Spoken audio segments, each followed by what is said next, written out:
We don't really lay out what we expect from You know why? Okay. Because they drafted Devontae Smith. That's Yeah, why everybody's distracted and enamored, as they should be, with the Heisman Trophy winner that we sort of forget about. Reagor was a first-round pick last year.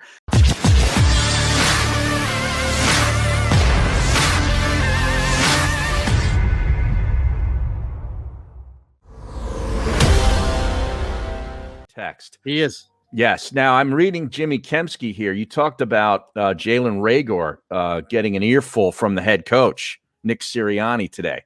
Apparently, he got it twice. He got it from another coach, too.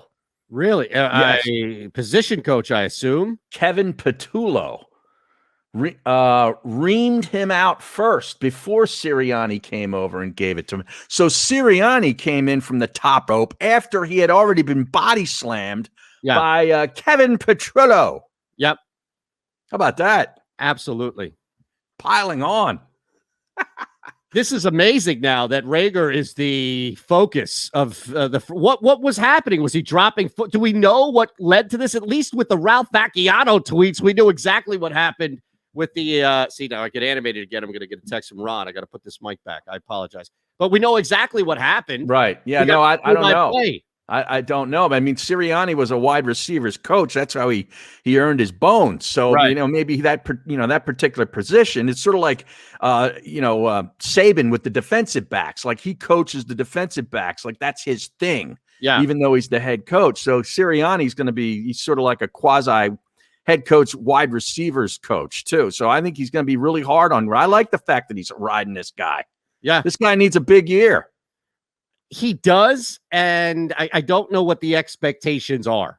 Like, what is a big year? He's a guy that we really haven't talked about specifically. Like, you're right. He's part of the narrative. He's part of what this Eagles team offense can be, even if they're not great, top 10, top 15, whatever. He's going to be part of the productivity on the field, but we don't really lay out what we expect from him. You know why?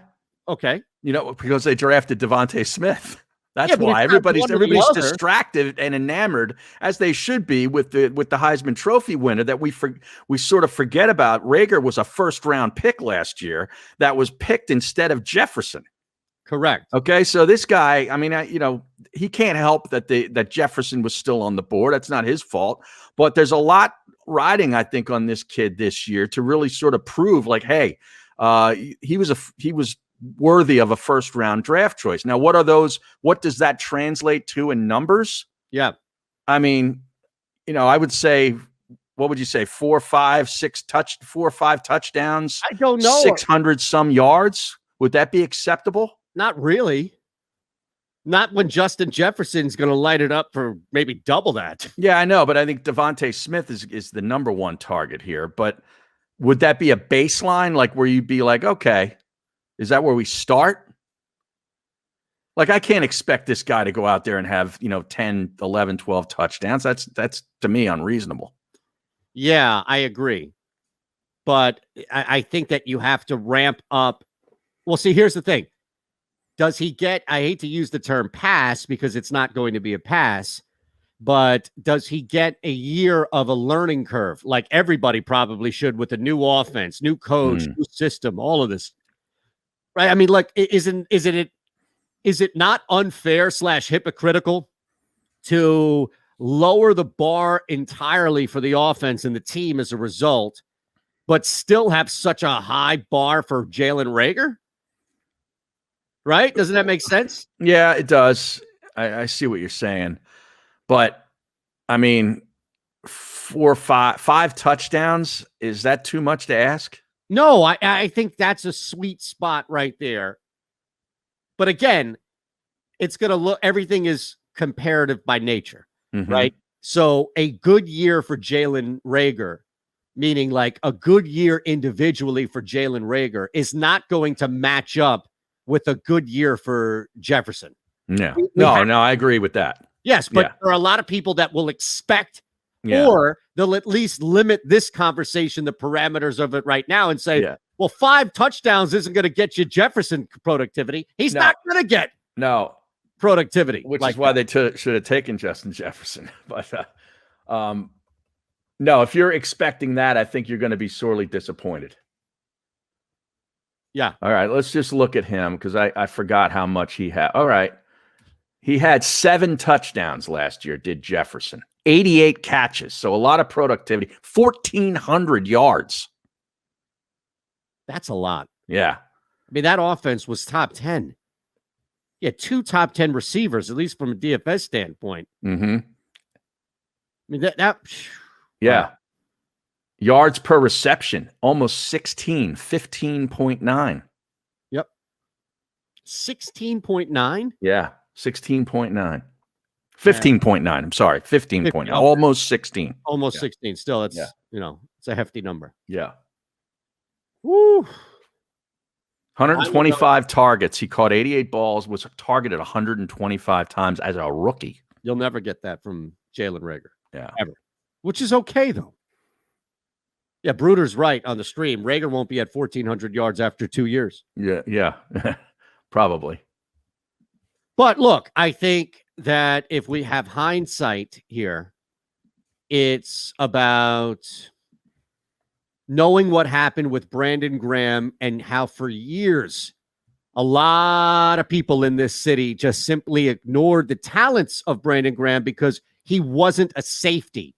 Right. Everybody wanted. Right. And it took years of even Graham outplaying his first round tag for people to finally come around. And it was ridiculously unfair and absurd for Brandon Graham to go through that. It wasn't his fault. Point being is that, look, if Jalen Reagor has 850 yards to 900 yards receiving this year, targeted a bunch, scores 5 to 6 touchdowns, I don't think about Justin Jefferson. You know, he's not the first name that I think. No, look, I think you've got good productivity for a second-year wide receiver who's dealing with a second offense in as many years, who's not Justin Jefferson from the jump. We just said that, right? Yeah. Right. And I mean, Reagor had 31 catches last season for almost 400 yards, 396. Let's just say 400 yards. Yeah, but that offense and I'm not excusing it, Harry. I'm just adding context. That was an abomination. It was. So, but that leads me to my question. Like, what are you saying that he played 11 games? So he didn't, say we get 15 games out of him. Can you expect 65 catches? Look, I think there's an interesting comment on the stream that I want to get to, Harry, in response to what you're talking about with the data. Mm-hmm.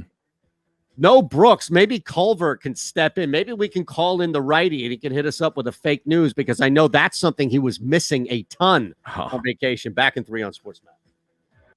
A scheme team puts this up. I think Fulgham will have a better year than Reagor. I am inclined to believe that. And look, I understand Bruder follows that right up with he may not be catching balls in practice, but he has tape and he's shown tape last year that he could shine through a bad offense, right? Like Sirianni doesn't come into this season saying, well, let's look at everything that happened last year and hold these guys accountable. He looks and probably is laughing at how bad this Eagles team looked on tape last year.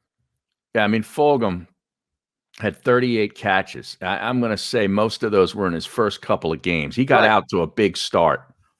But then he disappeared on tape because the Eagles didn't play him as much, didn't throw to him as much. It's not like he couldn't play anymore. Well, just look at this. In week 2, 3, 4, and 5, okay, he had 13, 10, 11, and 7 targets.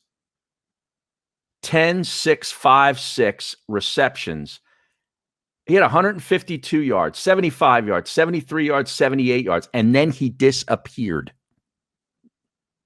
Like to 8 yards, 10, 16. Yep. I mean, nothing. Right. And I think, again, the context in that is you had a quarterback who didn't know what the hell he was doing.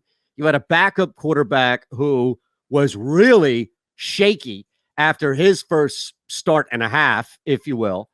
And an offense that ignored Fulgham. Now, again, I'm not explaining or excusing away that Fulgham should have had 1,000 yards or something crazy like that. What I'm saying is that, man, come on. There's a lot of context that I think, but look, he still had moments of shine.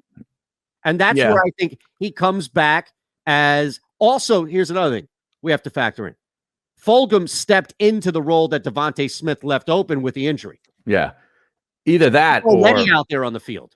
Either that or the Giants figured out from the first time that they faced him, because they were the team that first started to shut him down after the Dallas game. Correct. And realized, hey, this is what we can do to take this kid and make things really difficult for him, because from then on he was nothing.